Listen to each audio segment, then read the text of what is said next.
Na história da literatura e na história da filosofia aparece um personagem bastante interessante, chamado, conhecido como Marquês de Sade.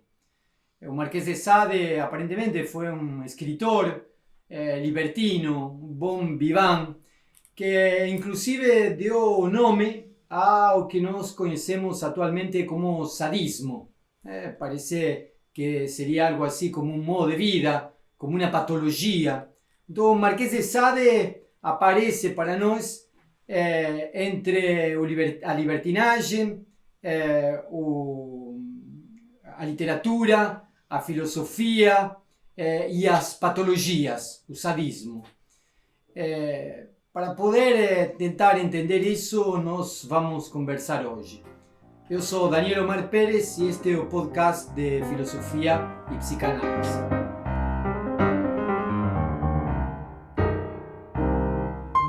Boa tarde, Francisco Boca. Tudo bem com você? Tudo bem. Boa tarde, Daniel.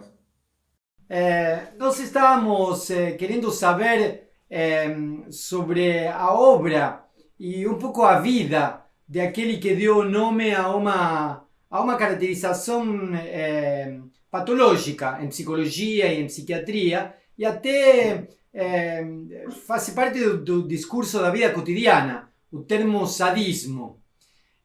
Como você escreveu um livro intitulado do Estado à Orgia e se dedicou a trabalhar essa parte da filosofia e da literatura, eu queria começar perguntando para você quem é o Marquês de Sade? O que é o Marquês de Sade? Então, eu acho que o interesse maior que você tem, a princípio, né, é essa vinculação desse personagem da literatura libertina francesa e essa influência que ele acabou tendo nas denominações psicopatológicas, como sadismo, e depois fazendo par com o masoquismo e tal.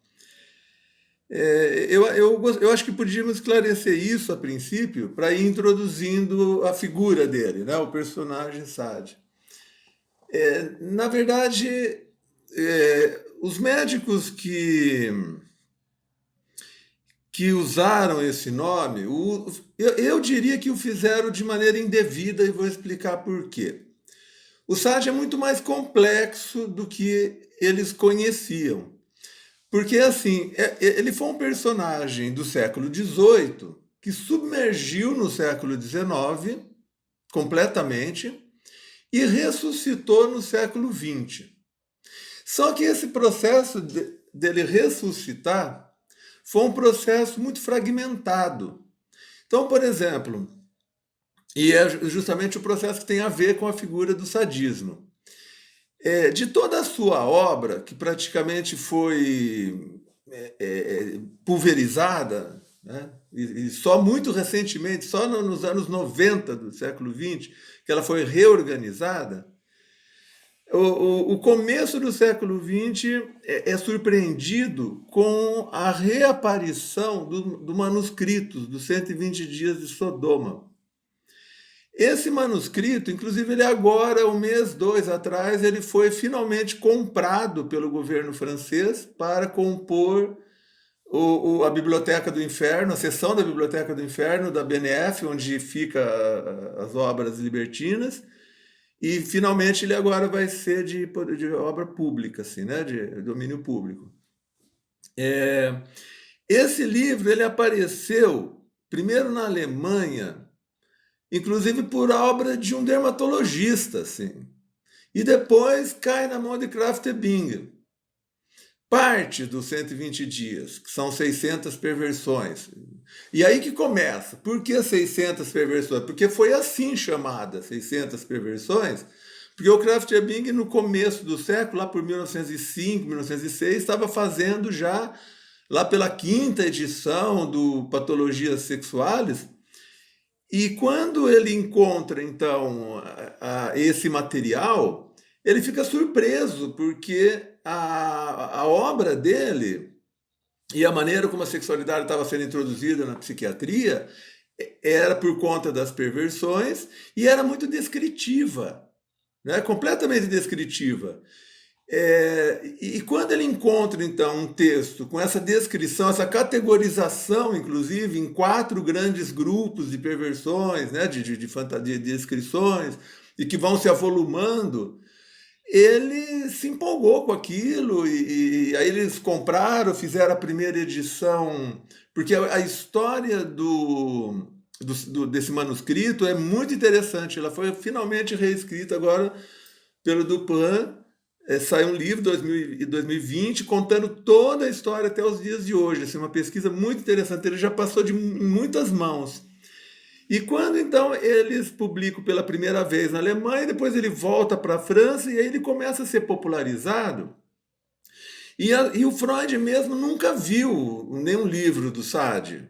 A psicanálise mesmo não teve esse contato, até porque quase ninguém que falou de Sade teve contato com a obra dele. Isso é interessante, porque você vai vendo a organização, como os textos vão reaparecendo e como que ela vai sendo organizada. A maioria dos comentadores de Sade não conheceram a obra completa dele.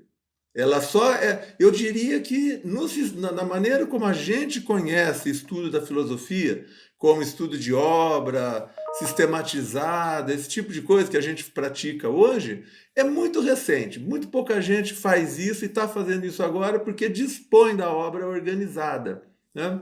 Na época que a psiquiatria se apropria do termo sadismo, o que aparece aí são alguns textos.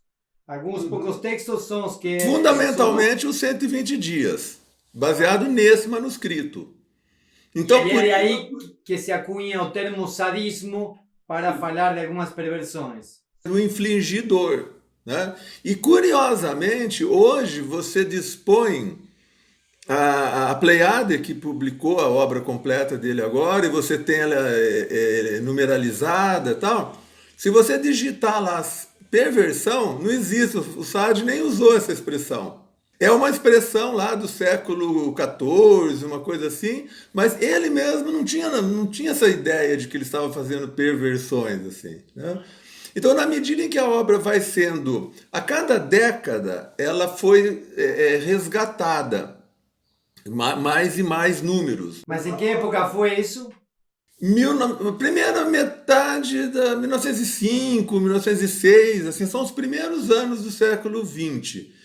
Né? São 2 médicos, o Kraft-Ebing, que tornou famosa, né, a expressão, porque aí ele bota no livro dele, que é anterior, mas nas reedições ele passa a mencionar o Sade e a palavra sadismo, e ela já tinha, assim, tinha um Todd Miller, tinha um outro médico que já tinha tido contato com esse manuscrito, que já usava essa expressão, olha, infligidor, né, esse tipo de coisa. Até porque eu acredito que das 600 perversões, qualquer pessoa deve ter lido a primeira meia dúzia, porque é insuportável ler 600 perversões, que chega lá no fim e não tem nada de gozo nelas, assim, é incendiar o corpo, pôr pólvora nos buracos e não sei o quê. Então, quer dizer, a interpretação, vamos dizer, do que o Sade poderia estar querendo dizer com aquela obra, ela só poderia vir agora, depois de você ter todo, vamos dizer, um conjunto grande, não só de romances, mas de diálogos, de peças de teatro, biografias. O Sade escreveu muitas outras coisas, né? Penso até que a vinculação política dele, a militância política dele durante a Revolução Francesa, mais tarde, né, já na maturidade, tudo isso traz um contexto novo para se entender aquilo que você colocou a princípio. Quem era o Sade, né? Quem é essa pessoa e tal. Então, por um lado, se utiliza o nome dele para nomear uma patologia desde a psiquiatria, desde a psicanálise, no início do século XX. Mas, por outro lado, no senso comum temos a ideia também de que Sade era um bom vivant, que fazia festas o tempo inteiro, participava de festas. Que tem de verdadeiro esse imaginário. É assim, eu não me ocupei o suficiente, eu li algumas boas biografias dele, mas não o suficiente para dizer que tem um recorte detalhado da vida dele, né? Mas eu poderia dizer o seguinte, tem muita mitologia aí, muito exagero, pelo seguinte, na minha concepção, o Sage foi um nobre desprestigiado, um sujeito que não tinha poder político. E ele se casa com uma burguesa que tinha poder político, mas não tinha nobreza. Então foi um casamento de conveniência, onde você juntou a nobreza de um com Decadente, a nobreza decadente. decadente com uma burguesa que tinha dinheiro, tinha poder político já crescente na Revolução, mas não tinha título de nobreza. E há uma coisa muito interessante naquele momento, a falta de poder político dele, a gente pode pensar em dois níveis. Primeiro, ele tem um problema externo. Por ele não ser um nobre com poderes políticos, ele serviu muitas vezes de bode expiatório. Assim, quer dizer, a revolução, o povo inflamando a revolução, e as autoridades tinham que punir nobres que faziam coisas erradas. Mas não iam punir nobres que tinham poder político, inclusive depois restauraram partes do poder monárquico. Puniam nobres que não tinham poder político, como ele. Digo isso por quê? Porque o que ele praticava não era muito diferente do que se praticava por toda a França. Ele não foi o... Teve uma morte acidental, teve uma intoxicação, uma coisa aqui, mas não se trata de absolvê-lo. O fato é que, na maioria das vezes, o Sade teve preso, ou muitas das vezes, com o que se chamava na época lettre de cachet. Lettre de cachet é mais ou menos como está o deputado lá, o presidente do PTB, preso hoje. É uma ordem judicial, é uma prisão preventiva. E por que ele ia preso preventivamente? Primeiro, porque ele não tinha poder para se defender. E segundo, porque ele criou um problema familiar muito grande. A sogra dele é um episódio à parte. Essa senhora, essa sim que tinha poder político, ela era um tipo ela era chamada presidente de algum tribunal, alguma coisa assim.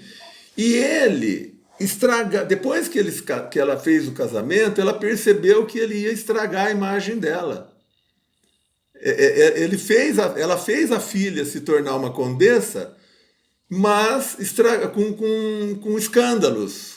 Ele era um usurpador, vagabundo. Ela se arrependeu no sentido de ter que conviver com ele. Então, ela conseguia esse tipo de prisão preventiva. Ele foi condenado até à morte uma vez, que ele não compareceu para ser enforcado. Tem umas coisas muito engraçadas, né?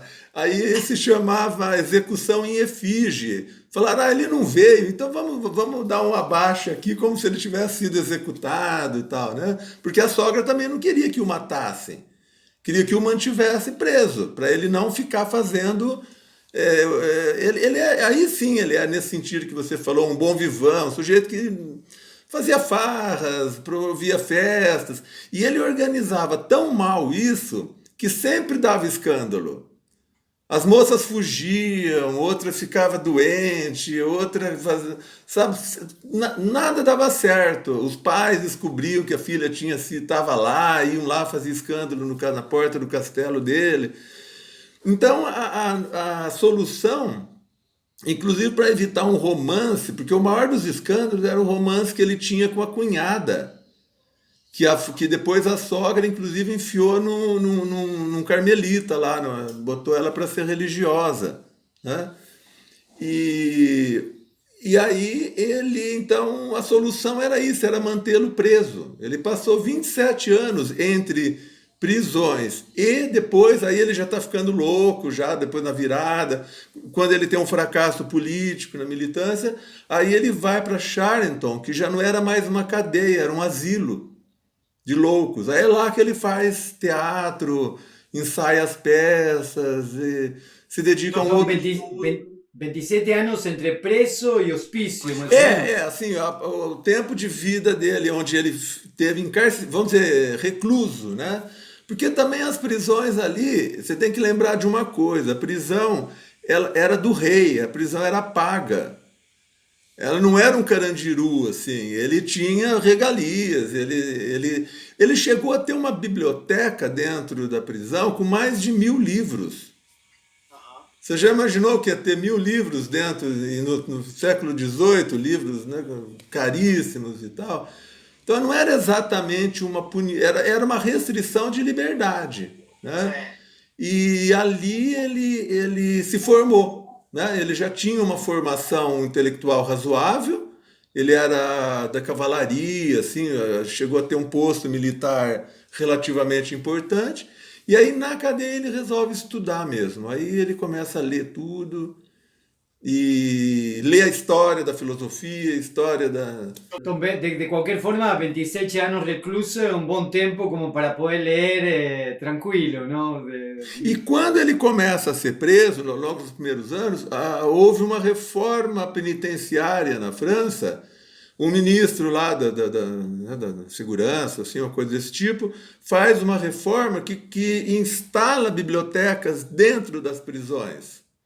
Então ele começa a ter acesso dos livros públicos e começa a montar a biblioteca dele, que aí você encontra. Eu tenho as cartas onde ele encomendava os livros. Ele tinha um livreiro que passava para ele os catálogos e a esposa comprava e levava nas visitas. Então ele leu basicamente assim a história da filosofia, menos medieval. Ele leu a antiga, leu a contemporânea, século XVIII, ele leu tudo. Ou seja, que uma parte da vida tem, de alguma forma, assim, eventos libertinos, podríamos dizer assim, de confusões familiares e sociais, sim.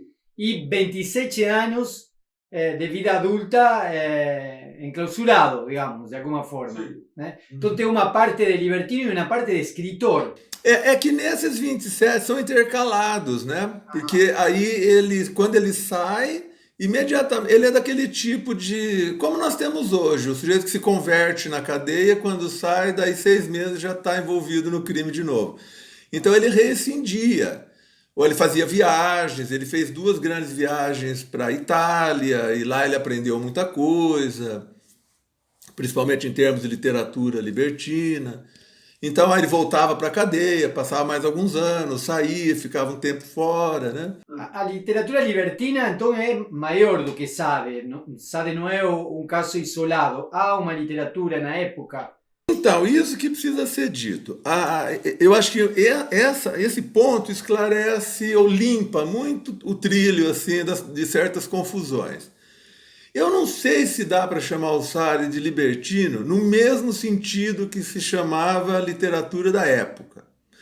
A literatura libertina europeia, ela começa, vamos dizer assim, moderna, né? Começa na Itália com Aretino, vai para Fanny Hill na Inglaterra, passa pela Espanha e na França também.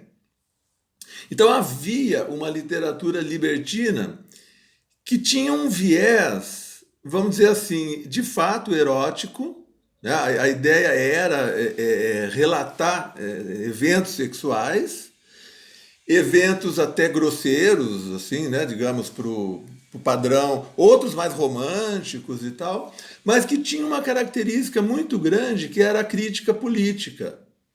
Tanto os contos como as ilustrações eram muito populares, clandestinas e tinha um aspecto, vamos dizer, erótico.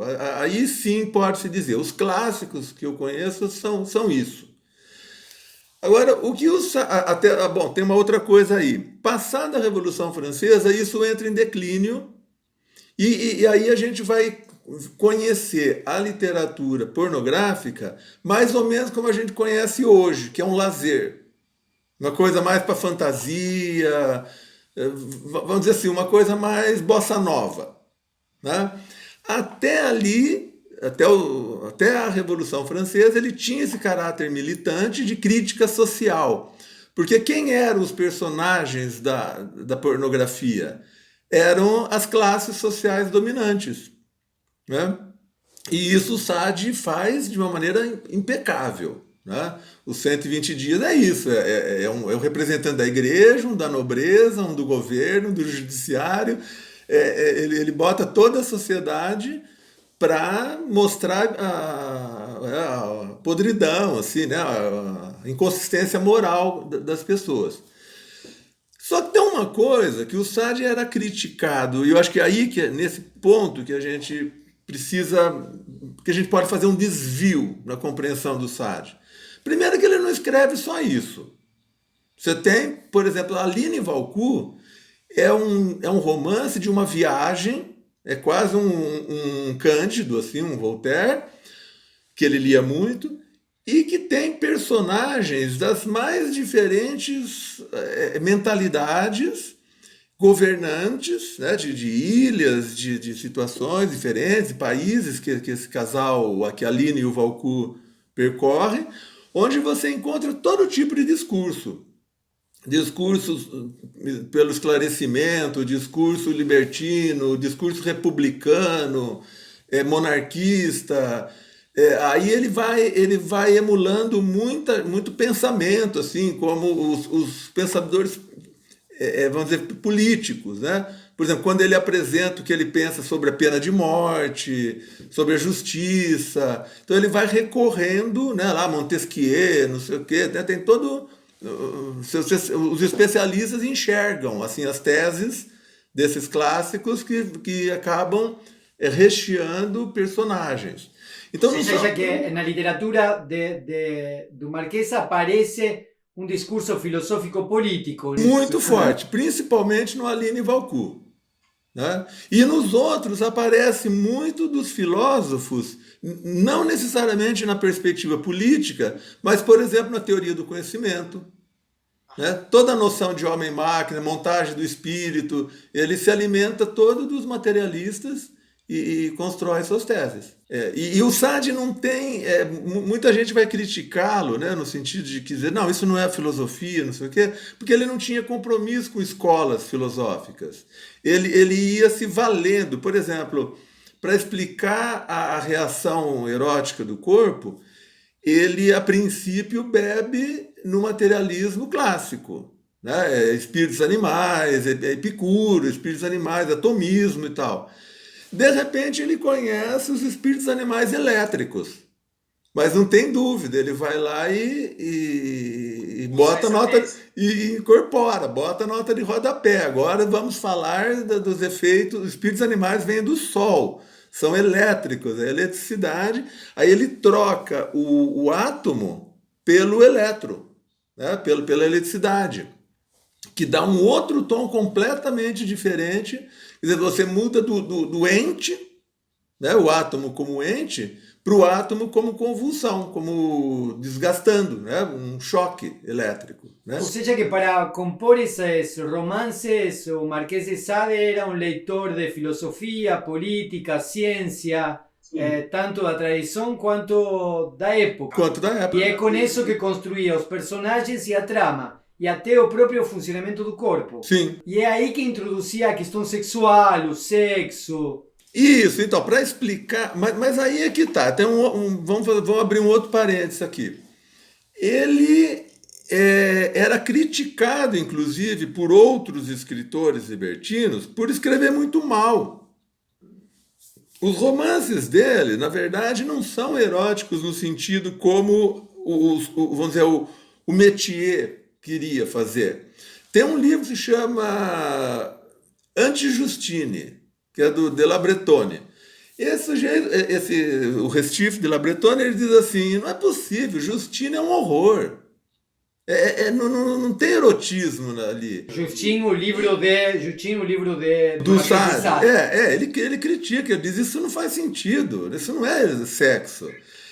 Eu vou escrever um livro sobre sexo, escrever um que chama Anti-Justine. E aí sim você tem sexo. Aí é um pai libertino que faz sexo com a filha, e a filha, ele vende a filha é libertina também. Aí já tem esse ar de que o leitor possa usufruir daquela fantasia. Entende? Assim, uma ideia de comunicar uma satisfação sexual para o outro. No Sade não tem. A experiência que eu tive de começar a ler Sade é isso, que num primeiro momento aparece uma certa sensualidade, um certo erotismo. Esse erotismo e essa sensualidade vai se colocando cada vez mais em evidência como sexual, literalmente. Se introduzem questões que parecem de erudição, digamos, à primeira vista, mas a questão sexual é como que vai ficando enfadonha. Parece como que vai se enterrando em algo que parece cada vez mais denso, mais pesado e que conduz um pouco à exaustão. É por aí que os textos são escritos? Então, os 120 dias, ele é mais explícito nesse caráter que você falou, porque ele tem uma categorização de 4 fases. São 4 historiadores que vão relatar 4 padrões, vamos dizer assim, de experiências que elas sofreram, e que tem exatamente esse percurso que você falou. Até começa por coisas que seriam como se o Labretone dizia, vou relatar aqui um sexo, de pessoas se encontrando, né? E começa até assim, mais ou menos. Um pouco nojento, tem lá aquele negócio de saliva e cocô, daí a pouco já entra cocô no meio, mas aí você fala, mas essa é a coprofilia, é não sei o quê, né? Hoje a gente tem aí o chuva de prata, chuva não sei o quê, mas daí a pouco o cara tá comendo o fígado do outro. Sabe, são coisas que não... Já não são mais eróticas, já passam os 50 tons de cinza, digamos assim. Nem passa por genitais mais, assim, não tem mais. E ele entra num campo de descrição. Foi uma coisa interessante. Quem me deu esse insight, eu nem sei quem é a pessoa, mas um dia eu relatei uma experiência dessas numa aula e uma aluna lá, que eu não sei quem é, fez uma observação, né? Então, assim, tinha uma experiência onde o sujeito tomava um chá que produzia vômito. Aí formava-se um círculo e todos vomitavam um na boca do outro, para você ingerir e depois vomitar de novo no outro, no outro, no outro. Vamos pensar assim, depois que a gente tornou o Sade filósofo, isso aí seria uma experiência que explica a circulação da matéria. Tá? Vamos reservar essa ideia. Mas o que você às vezes não percebe num negócio desse? Essa aluna, não sei quem era num curso assim, nem era psicologia, ela falou, isso é impossível. Eu falei, mas por que é impossível? Ela falou assim, na segunda vez que entrasse e saísse esse chá de um esôfago, de um estômago, haveria tanto ácido que ia fazer um buraco aqui na traqueia e esse chá ia escorrer pelo pescoço do libertino. Percebe? Então aí você se toca, quer dizer, ele não está descrevendo uma cena possível. Ele está metaforizando alguma coisa que não tem vínculo com uma experiência realizável. Ou seja, não é só que não está realizando nada erótico, ni sensual, ni sexual. Está relatando uma experiência impossível, tecnicamente impossível. Isso, chega nesse ponto e depois aí para frente vai assim, o grau de, vamos dizer, de desgaste do corpo ultrapassa muito a possibilidade do corpo estar vivo ainda. Então, assim, E parece que tudo então apunta a isso, a exaustão, ao desgaste. Chega uma hora, se você pensar que quando está chegando lá nas 600 perversões, próximo de 600, 590 e pouco, assim, é essa de botar pólvora nos orifícios do corpo e incendiar. Né? Então a ideia de que produziu uma figuração, assim, uma comemoração chinesa, assim, um réveillon, né? É para produzir uma passagem de ano, assim, então você começa a perceber que tem um tipo de relato ali impossível que talvez esteja na ordem de uma metáfora de alguma coisa que ele esteja querendo dizer com aquele tipo de coisa, o que ele descreve, né? Que não seria simples. Com uma determinada concepção da matéria, porque está para além de infligir dor. Não se trata apenas de infligir dor, então. Não se trata. Até porque vem junto uma educação para a apatia, né? Uma educação para a apatia. Sim. Não é uma a educação libertina, não conduz a uma vida feliz e exuberante de prazeres. Não. Conduz a uma apatia. Uma indiferença. Apatia é entendida como indiferença, ausência. Né? Tanto que você pode vincular isso depois com os destinos que alguns personagens recebem, como Juliette, que ela se converte ao Carmelo. Ela vira monja carmelita, que é justamente uma perspectiva religiosa própria da gnose. Quer dizer, a suspensão do juízo. Assim, é uma relação com o mundo insensível. Então, todo esse percurso de excitação, de exuberância, de excesso, é um caminho que conduz à imobilidade, à indiferença. Então, hoje a gente chama, porque uma das coisas que é isso, né? Mas o que quer dizer com isso? Uma das coisas que eu digo em alguns escritos, assim, que o Sade, eu não diria que antecipa, quer dizer, mas é alguma coisa que já está na conversa dele, é a entropia, né? Entropia da física. Isso, da termodinâmica. É porque ele morre em 1914 e a segunda lei da termodinâmica, ela... Morre, sabe? Sim. 1814. Desculpa, é 1814. E a termodinâmica não foi uma lei a segunda lei da termodinâmica não foi uma lei como a primeira, que foi escrita por Lavoisier. Ela não tem um autor, ela não tem uma data. Ao ponto de vista de que o mundo está resfriando, está caminhando para que o Freud depois vai chamar de volta ao inorgânico, é um ponto de vista que foi sendo construído aos poucos na primeira metade do século XIX. Então, essa noção, inclusive, por exemplo, dos espíritos elétricos, né? Dos espíritos animais elétricos. Você tem um autor fundamental aí nesse século, né, bem nessa passagem, que chama-se Seyfer.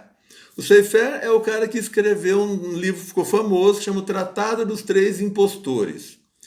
E é ali que ele apresenta, vamos dizer, é ali que o Sade bebeu, porque ali ele estava criticando Maomé, criticando Jesus Cristo. Três impostores são as três religiões do mundo que ele atribui como criada por impostores. E é ali que aparece essa teoria de que a Terra estava em repouso, né? A Terra é fria, e que o Sol, o espírito animal vem do Sol, que projeta estímulos externos na matéria. Essa matéria se anima, né? Se anima no sentido de degradar aquela energia recebida. Então você tem duas interpretações aí. Recentemente a gente tem trabalhado aqui no seminário com a obra do Canguilhem, e o Canguilhem justamente está buscando uma teoria da vida que mostre que ela não é uma simples reação a um estímulo, uma reação passiva e degradadora do estímulo. Mas era assim que se pensava no materialismo. A resposta, até a gente tem que pensar se quando Freud fala da vesícula indiferenciada, se não é disso que ele está falando, de uma vesícula que responde formando uma casca grossa e se fechando em si mesma para morrer. Ou seja, não é uma reação vital, Não é um modo de vida que se destaca da matéria e ganha autonomia. Isso seria o vitalismo. Isso seriam as teorias que o Canguilhem vai chamar de teorias biologias vitais, né? E não essas entrópicas, que dizem, não, eu sofro estímulo e o que eu quero é degradar, né? Expulsar. Então toda a vida seria efeito desse estímulo e por isso a matéria não quer viver. Aí você não encontra nesses materialistas a tese de que a vida quer viver. Você vai precisar de Nietzsche, vai precisar dos vitalistas, vai precisar outro tipo de filosofia para propor isso.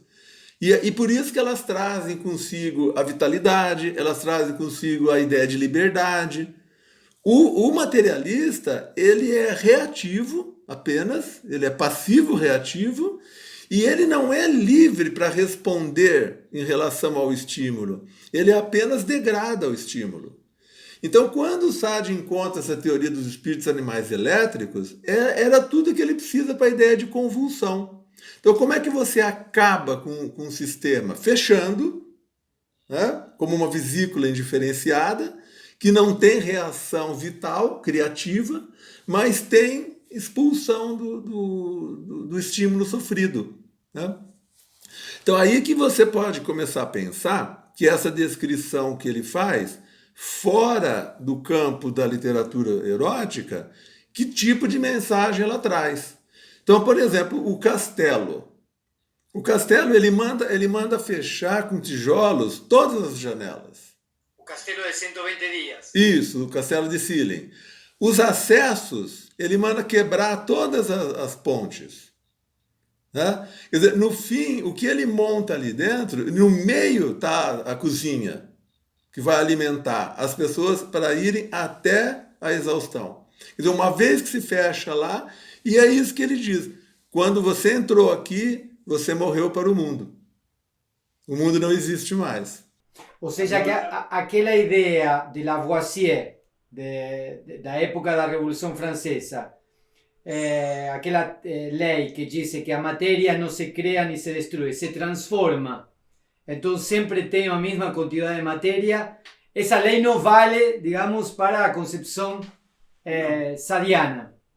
Porque, então, essas duas leis, Bergson que fala isso, Bergson fala que a primeira lei é convencional e a segunda é metafísica. Porque nenhuma das duas você sabe se é isso que está se passando. Ninguém sabe se a natureza está reciclando continuamente a sua matéria ou a sua energia, ou se ela está desgastando. Então, a termodinâmica, ela se apoia não numa evidência, mas numa experiência que começa com que era sensível ao Freud também, que era as estradas de ferro. Todos os engenheiros da estrada de ferro buscavam fazer uma caldeira que aproveitasse 100% da lenha queimada. E não conseguiam calibrar. Eles levavam até perto, mas havia alguma coisa que dizia onde nós estamos errando? Por que a gente não transforma 100% de força os 100 quilos de madeira queimada? Até que, isso num processo, tem vários nomes envolvidos nisso, começa com Carnot e depois são outros lá na frente, são engenheiros, que vão dizer por que há um desgaste. Porque a matéria, porque é irreversível. E no processo de transformação da madeira em fogo e do fogo em força para movimentar o trem, não há uma mera transformação lavoisiana. Há algo que perde, há um resto que não passa. Tem alguma coisa que se perde. Então é como se você... Todo o movimento, né, reativo, ele vai no sentido de escoar e se emancipar até voltar ao repouso original, né? Ao repouso original, né? Se você pensar como que essa ideia aparece várias vezes na obra do Freud, por exemplo, até em Totem e Tabu, quando ele fala do animatismo, que, é que seria um modo de vida pré-civilizatório, que ele faz duas menções a isso. Até ali tem a ideia de retornar a um estado de indiferença. A consciência animatista era autoerótica e indiferenciada. Né? Quer dizer, é voltar para um estado onde você nem mesmo se reconhece nem se diferencia de outro. Né? É uma coisa só. Há uma indiferenciação do que se passa dentro do castelo de 120 dias, não? Sim, e dentro do castelo também, porque embora haja uma hierarquia ali porque a hierarquia não é de classes ali, a hierarquia é de funcionamento.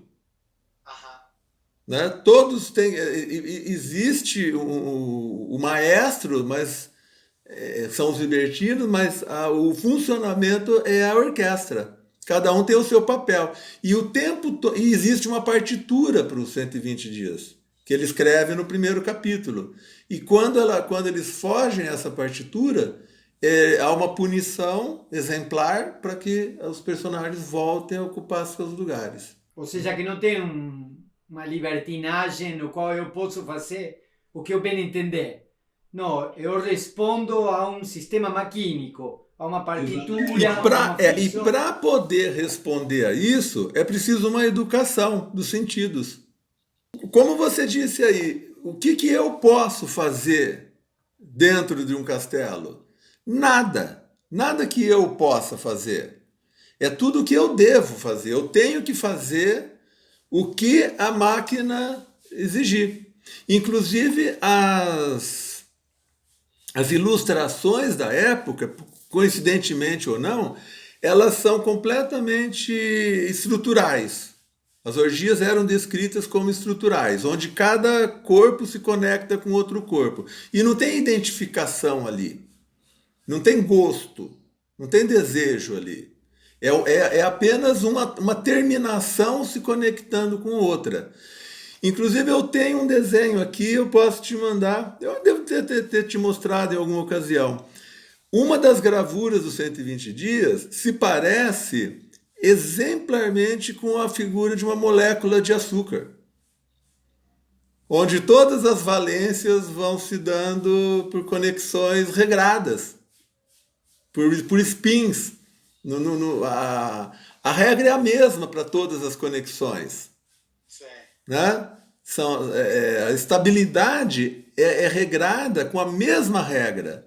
Então não tem gosto ali. Para chamar de perversão, você teria que historiar não sei, estou falando isso, você que vai avaliar isso, você entende melhor do que eu isso.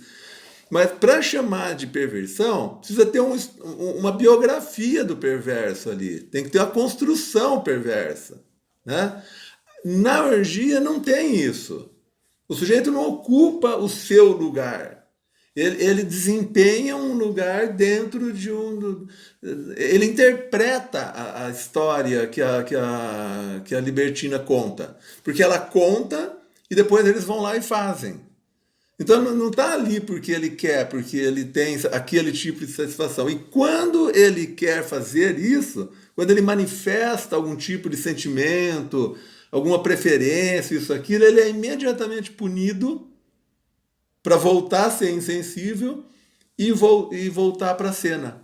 Ou seja, que então a ideia do personagem sádico que tem como objetivo infringir dor, e a ideia do personagem sádico que tem como objetivo ter uma vida de bom vivant e de prazeres, não está muito de acordo com o sádico, o sadiano da literatura de Sade, que de algum modo tem como objetivo, digamos, a exaustão, o esgotamento e ao mesmo tempo essa indiferença, esse estado final de indiferença. Isso.